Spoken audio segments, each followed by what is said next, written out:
Yang ketiga yang membuatkan hati kita mati adalah idda'aitum hubba Rasulillah wa taraktum sunnatahu. Ramai di antara umat manusia mengaku cinta Rasulullah, tetapi ramai juga umat manusia yang meninggalkan sunnah-sunnahnya. Padahal sunnah Nabi tadi adalah salah satu dua perkara yang ditinggalkan Rasulullah sebelum beliau wafat, sebelum beliau meninggalkan dunia ini. Dua perkara aku tinggalkan, bila umatku berpegang teguh pada dua perkara ini, tidak akan sesat selama-lamanya. Bila menjauhi dua perkara ini, akan sesat selama-lamanya. Siapa itu? Apa itu? Yaitu kitabullah wa sunnah Nabi. Bila ditanya cinta Rasulullah, cinta. Sayang Rasulullah, sayang. Rindu Rasulullah, rindu. Bahkan setiap tahun mengadakan majelis yang namanya Maulid Rasul. Tapi ramai di antara umat manusia mengaku cinta Rasulullah, meninggalkan sunnah-sunnahnya. Yang kedua, orang tua sudah tidak memakai sunnah Nabi dalam mendidik anaknya. Tengok anak-anak zaman sekarang, pakaiannya seksi, pakai tudung pun kadang melekat di sini. Kadang dalam ayat suci Al-Quran, wal yadribna bihumurihinna ala juyubihinna. Kadang-kadang kedua orang tua bangga tengok anaknya mengumbar aurat. Kadang-kadang kedua orang tua zaman sekarang bangga anaknya jadi Miss Universe, dipertontonkan oleh satu dunia auratnya. Bangga, oh sampai itu anak saya artis, tengok artis yang paling seksi. Kalau ditanya dengan kuat tadi, dengan kedua orang tua tadi, cinta Rasulullah, cinta, kok mendidik anaknya seperti ini? Ini sebenarnya suatu bala untuk kita. Yang berniaga pula, berbuat curang, tidak memakai sunnah-sunnah Nabi lagi. Yang namanya Rasulullah kan suri tauladan kita dalam berniaga, betul. Tengok sunnah Nabi dalam berniaga. Bila dia membawa dagangan daripada Siti Khadijah, sebelum itu belum jadi istrinya, pergi ke negeri Syam. Bila ada yang tanya, wahai Muhammad, ini berapa harga barang ini? Harga barang ini aku beli daripada majikan aku, yaitu Khadijah, daripada puan Khadijah 25 rial. Sekarang kalau tuan nak beli, tolong lebihkan sedikit. Mungkin 25 rial 50 sen, 26 rial. Tolong lebihkan sedikit karena aku jauh berjalan daripada Makkah sampai ke Syam. Ini perniagaan yang jujur menurut sunnah Nabi. Tapi zaman sekarang jangankan aku, ya ini tuan saya beli 800 ringgit tadi. Padahal dia beli cuma 500 ringgit, dijual berapa? 2.000 ringgit, mencekik harga. Apalagi yang berniaga tentang petrol, yang hasil bumi. Ini banyak azabnya untuk orang-orang seperti ini. Sesiapa yang menyembunyikan hasil bumi ketika mana orang tengah perlu nih, tiba-tiba ingin naik moneter, harga mau naik, ditimbun hasil bumi tadi. Sudah naik harganya dikeluarkan. Tengok Allah Ta'ala akan tipu dia nanti di sedalam-dalamnya api neraka. Kita mencintai Rasulullah, tapi Rasulullah bukan suri tauladan kita. Hanya mengaku sahaja. Wal amalu bil jawarih ini ada dengan lisannya, wa iqrar bil lisannya, tetapi wal amalu bil arkannya tidak ada. Ini yang membuatkan hati kita mati. Yang keempat pula kata Abu Ishaq yang membuatkan hati kita mati, akaltum ni'mata rabbikum wa lam tashkurulah. Kita makan daripada nikmat Allah. Betul. Ada yang di sini kalau ditanya, Tuan baju tadi belinya di mana? Beli di kedai. Nikmat dari siapa? Nikmat dari suami kita. Intinya satu, apa yang kita pakai, apa yang kita guna di atas muka bumi ini nikmat daripada Allah Subhanahu wa Ta'ala, tetapi melalui tangan-tangan manusia yang lainnya.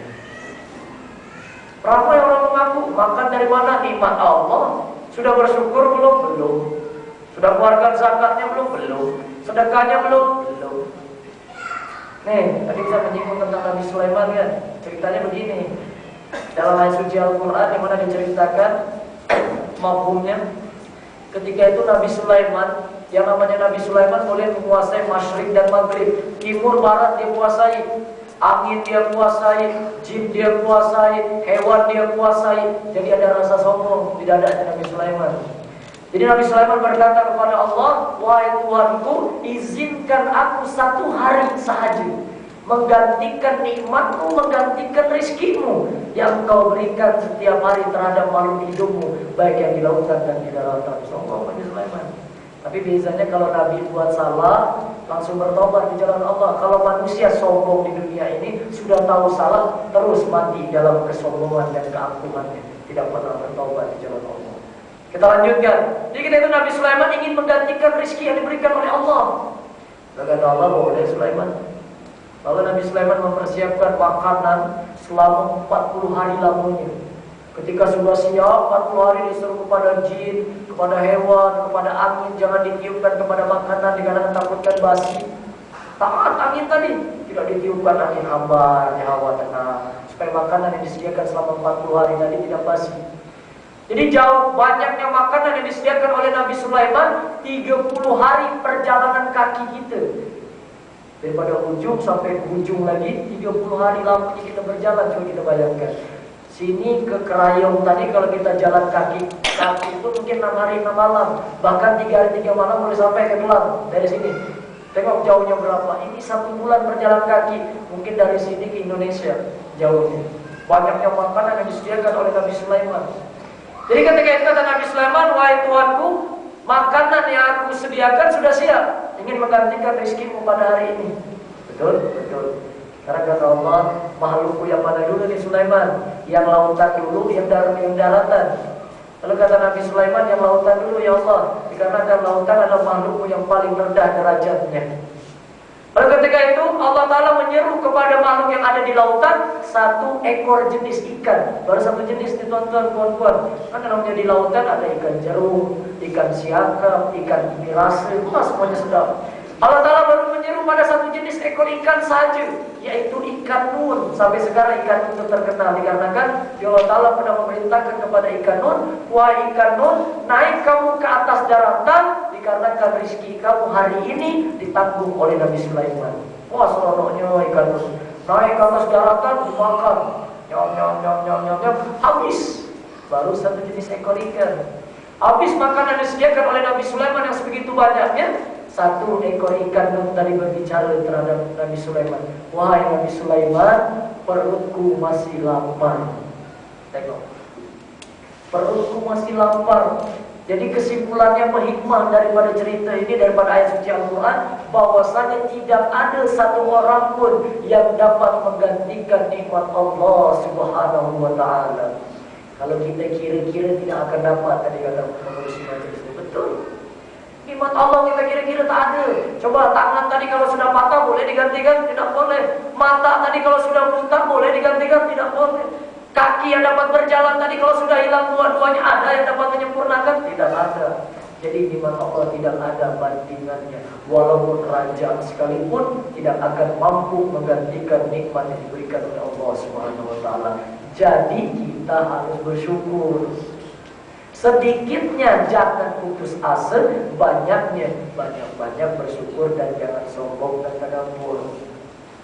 Nah, jadi ingat 1 cerita, 1 pesanan. Oh, kursinya boleh jalan-jalan.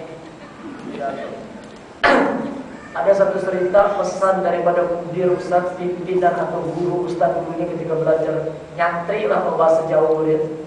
Ketika sebelum mana ustaz keluar, dilepaskan oleh guru ustaz terjun ke masyarakat, beliau berpesan, wahai anak-anakku, ketika kamu nanti di luar sana jadi orang yang berjayun, mungkin kamu jadi presiden, gubernur, menteri dan lain sebagainya, perniagaan kamu sukses, harta kamu banyak, coba kamu pegang prinsipnya orang-orang penjaga parking. Ada yang penjaga parking? Penjaga parking ini paket parking. Jadi bangga bagi penjaga parking. Kenapa? Penjaga parking tengok setiap hari kereta dia banyak. Betul? Betul kan? Tadi kan Ustaz masuk sini ada Pak Camat, Ustaz. Bangga dia. Ada kereta Optima, kereta Ustaz sendiri, ada Perdana, ada Mercedes Jaguar, betul? Kereta penjaga parking tidak pernah banyak, tetapi tidak pernah sombong dan takabur.